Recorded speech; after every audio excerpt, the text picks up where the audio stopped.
You were there for all of it. The first time you opened your eyes, the first time you heard your mother's voice, the first taste of food, the first wobbling step across a living room floor, the first words you ever spoke out loud.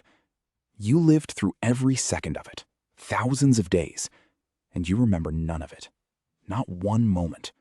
Just a blank, where the beginning of your life should be. Most people assume the reason is obvious. You were too young.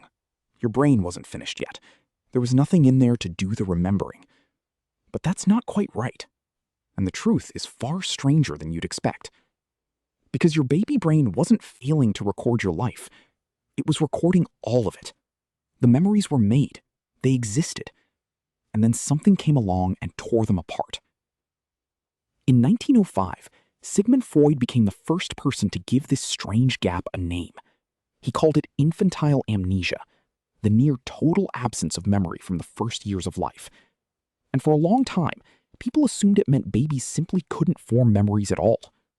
They were wrong. In the 1980s, psychologist Carolyn Rovi Collier at Rutgers University proved it with one beautifully simple setup.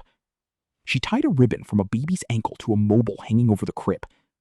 The babies figured out fast that kicking made the mobile dance, and they loved it. Then she sent them home. When she brought the same babies back days later, they remembered. The moment they saw the mobile, they started kicking. 2-month-olds could hold that memory for days.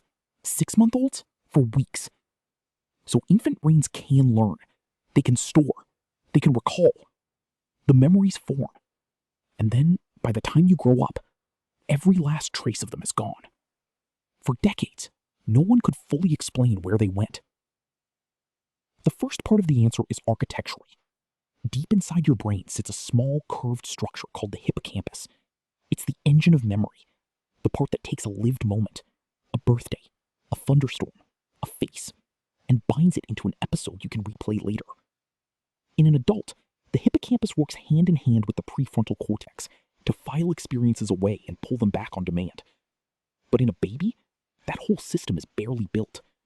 Regions like the dentate gyrus, the gateway that lets new memories pass into long-term storage, aren't fully wired until somewhere between the ages of 2 and 4. So your infant brain could hold a memory for a little while. It just had no finished machinery to move it into permanent storage. The memories were real. They simply had nowhere to live.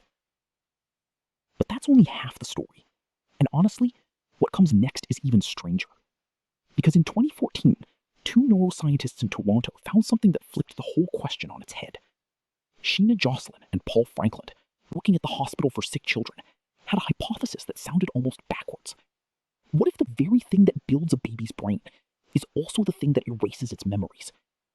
In infancy, the brain produces new neurons at a staggering rate, a process called neurogenesis. And every new neuron that wedges itself into the network rewires the existing connections, the same connections that were holding your memories in place. To test it, they turned to mice. When they cranked up neurogenesis in adult mice, the adults began forgetting things they'd already learned. And when they slowed neurogenesis down in baby mice, those babies held onto their memories far longer than they should have. The results, published in the journal Science, pointed to a conclusion that feels almost cruel. Your baby brain wasn't too weak to keep your memories. It was too busy growing. Every new neuron that made you smaller quietly overrode a little more of what you've already lived. But there's one more layer to this, and it might be the strangest part of all. To store what scientists call an autobiographical memory, a memory of something that happened to you, you first need a you for it to happen to you. You need a sense of self. And for the first 18 months or so of your life, you didn't have one.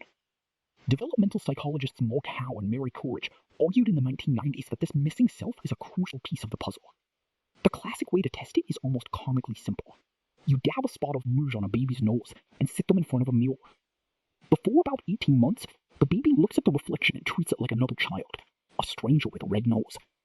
Only later does something click, and the baby reaches up to touch its own nose. That's the moment it understands. That's me. In other words, part of the reason you can't remember being a baby is that for a while, there was no you there to remember. Which leaves you with an uncomfortable question. If there was no continuous self anchoring those early yous, and if the brain that briefly held them physically dismantled and rebuilt itself, neuron by neuron, then is the baby in your old photographs really you? Or is it someone else? Someone who lived in the same small body, looked out through the same eyes, and was then quietly taken apart to make room for the person you are now. So here's what actually happened to the first years of your life. Your hippocampus wasn't finished, so the memories had nowhere permanent to go. The flood of new neurons that made you who you are tore through the circuits that held them. You had no sense of self to pin those experiences to. And later, language would give memory the structure it needed to survive. Structure you didn't yet have. It wasn't one thing, it was all of it, at once. Every person alive went through this. Everyone you've ever met carries the same dark, silent gap where their first year should be.